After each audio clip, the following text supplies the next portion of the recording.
మాజీ డీఎస్పీ ప్రణీత్ రావును పంజాగుట్ట పోలీసులు అదుపులోకి తీసుకున్నారు. అతని నుంచి సెల్ ఫోన్లు స్వాధీనం చేసుకున్నారు. వాటిని ఎఫ్ఎస్ఎల్ కు పంపించారు. అందులో డేటా మొత్తాన్ని రివైడ్ చేయనున్నట్లుగా పోలీసులు తెలిపారు. దాదాపు 10 లక్షల కాల్స్ కన్వర్జేషన్ డేటాను ప్రణీత్ రావు తొలగించినట్లుగా తెలుస్తోంది. గతంలో ప్రణీత్ రావు వాడిన సిమ్ కార్డులను కూడా స్వాధీనం చేసుకున్నారు. అలాగే ప్రణీత్ రావు ఇంట్లో భారీగా అక్రమాస్తులను గుర్తించారు.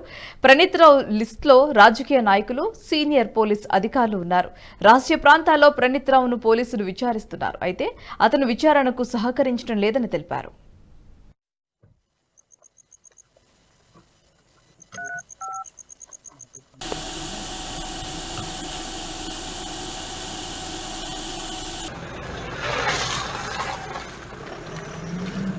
Urgent breaking good